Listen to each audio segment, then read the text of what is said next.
Good evening all of you. Welcome back to my channel story teller. और आज जो video है उस वीडियो में हम बात करने वाले हैं chapter number 8 class 12 business studies का जो है controlling. Controlling is the last chapter of the part A of the business studies class 12। ये लास्ट चैप्टर है क्योंकि और ये लास्ट फंक्शन भी होता है मैनेजमेंट का, तो काफ़ी इम्पोर्टेंट टॉपिक है और इस टॉपिक से सीबीएसई बोर्ड में काफ़ी क्वेश्चन भी आते हैं। छोटा सा टॉपिक है, बिल्कुल 2 वीडियो के अंदर ही कवर हो जाएगा, तो आप बिल्कुल इसको ध्यान से समझें और अगर कोई प्रॉब्लम आती है तो आप मुझे कमेंट करके पूछ सकते हैं। तो चलिए देर ना करते वीडियो को शुरू करते हैं। सबसे पहले बात आती है कंट्रोलिंग की। कंट्रोलिंग का मीनिंग क्या होता है?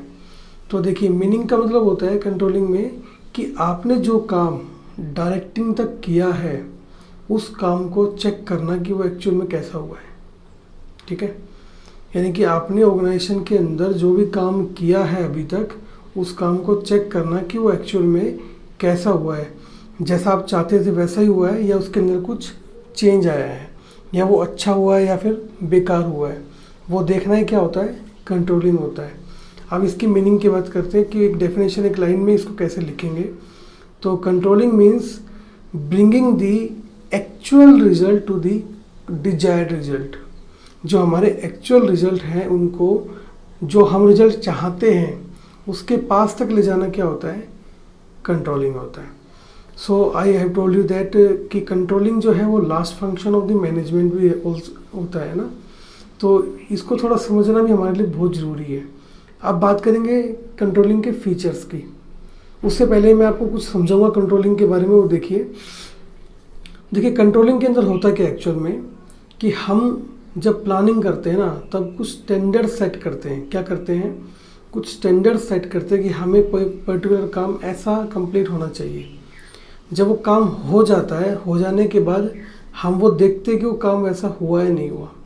अगर सेम वैसा ही होता है जब तो कोई दिक्कत नहीं है, काम हो गया आपका। लेकिन अगर वैसा नहीं हुआ काम, तो वो जो डिफरेंस आया है एक्चुअल में और जो हम चाह रहे थे उसके अंदर, तो वो डिफरेंस क्यों आया है, डिफरेंस कितना है, क्या उस डिफरेंस को ख़त्म कर सकते हैं, नहीं कर सकते, ये सारी चीज़ें किसके अंदर चेक होती है, ये होती है कंट्रोलिंग के अंदर। फॉर एग्जांपल कि आपने एक सोचा कि जो पर्टिकुलर वर्कर है ये दिन की 10 यूनिट बनाएगा, तो 10 यूनिट क्या है, आपकी स्टैंडर्ड यूनिट हो गई कि 10 तो सभी को बनानी है। अब जब काम पूरा हुआ तो आपने चेक किया कि एक्चुअल में यूनिट्स कितनी बनी। ठीक है, अगर यूनिट 10 ही बनती है तो फिर आपके स्टैंडर्ड सब कुछ ठीक थे, काम अच्छा हुआ है, कोई भी चेंजमेंट करने की पॉसिबिलिटी नहीं है।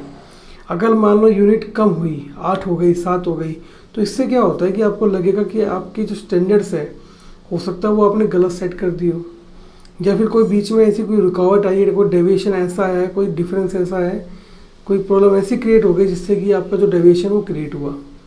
या फिर ऐसा भी हो सकता है कि वो 10 की जगह 12 बन गई हो यूनिट्स, तो फिर आपको लगेगा कि आपने स्टैंडर्ड ही कम का सेट कर दिया था। ठीक है, तो इस तरह के प्रॉब्लम को सोल्व करने के लिए हम कंट्रोलिंग पढ़ते हैं। अब बात करेंगे फीचर्स ऑफ कंट्रोलिंग की। तो पहला फीचर आता है controlling is the fundamental function of the management. कि जो कंट्रोलिंग है वो क्या है, फंडामेंटल, बिल्कुल ज़रूरी फंक्शन है। अगर आप कंट्रोलिंग नहीं करोगे तो आपके जो चारों फंक्शन है, प्लानिंग, ऑर्गेनाइजिंग, स्टाफिंग और डायरेक्टिंग, उनका जो रोल है वो ख़त्म हो जाएगा।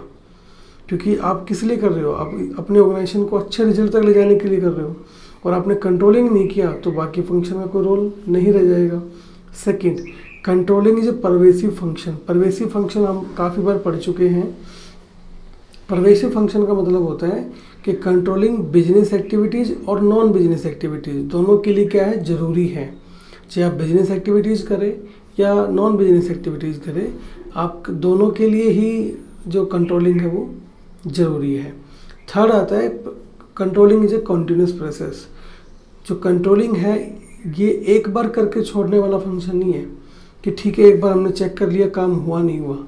हम क्या करेंगे, काम शुरू होते ही उसको मॉनिटरिंग करना स्टार्ट कर देंगे, उसको चेक करना स्टार्ट कर देंगे कि वो काम कैसा हो रहा है, ताकि जो एंड रिजल्ट है उस काम का वो हमारे डिजायर्ड रिजल्ट से मैच हो जाए। ठीक है, फोर्थ इसके अंदर आता है controlling starts with the planning. जो कंट्रोलिंग है वो कहाँ से स्टार्ट होती है, प्लानिंग से स्टार्ट होती है। तो यानी कि एक तरह से कंट्रोलिंग जो है वो फर्स्ट में भी होती है और लास्ट में भी होती है। वो कैसे होती है वो देखिए। कंट्रोलिंग में क्या होता है कि आपको पता है जो स्टैंडर्ड सेट किए जाते हैं वो पहले ही सेट कर दिए जाते हैं, ठीक है, उनके अंदर बार बार चेंजमेंट नहीं किया जाता। जो स्टैंडर्ड्स होते हैं वो पहले ही सेट कर दिए जाते हैं ताकि जब हम काम करवाएं तो हमें पता हो कि हमें काम कितना करवाना चाहिए था, राइट। तो ये चीज़ें पहले से सेट कर दी जाती है। नेक्स्ट आता है कि जो कंट्रोलिंग है वो रिजल्ट से रिलेटेड होती है। किससे रिलेटेड होती है? रिजल्ट से रिलेटेड होती है। कंट्रोलिंग का सीधा जो असर होता है वो किससे होता है? रिजल्ट से होता है। कंट्रोलिंग में हम खाली एक ही काम करते हैं और क्या करते हैं? रिजल्ट को चेक करना कि हमारे रिजल्ट कैसे आए हैं। तो controlling is related to result only. हम खाली रिजल्ट पे फोकस करते हैं कि हमारे रिजल्ट कैसे आ रहे हैं, ठीक है।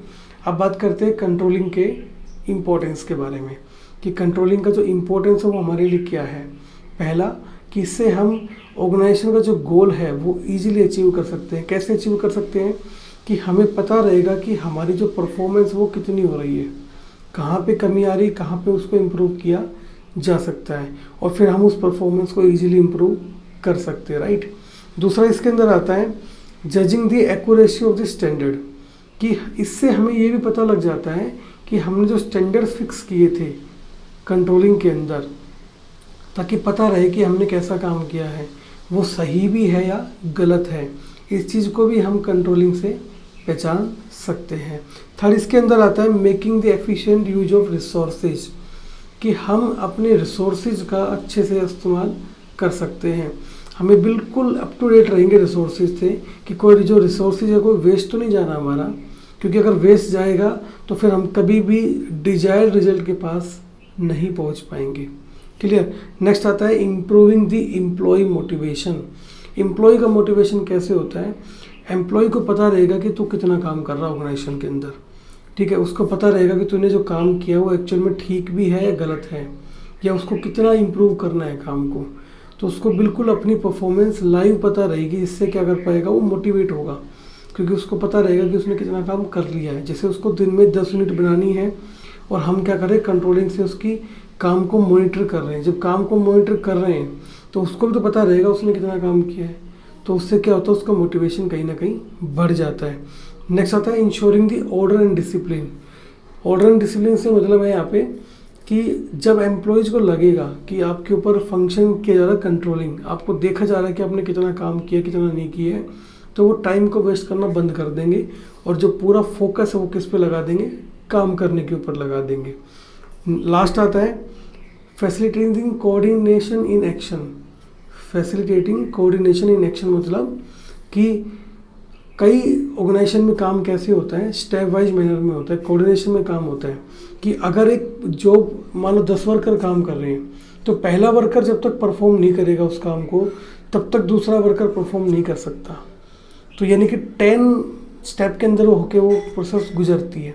या फिर आप ये कह सकते हो उसके अंदर डिपार्टमेंट्स है बहुत सारे, तो जो डिपार्टमेंट है वो एक दूसरे पर डिपेंड करते हैं।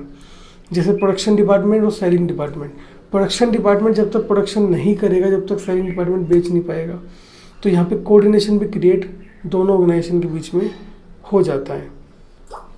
तो आज के वीडियो में हमने बात की मीनिंग ऑफ कंट्रोलिंग की, फीचर्स ऑफ कंट्रोलिंग की और इम्पोर्टेंस ऑफ कंट्रोलिंग की।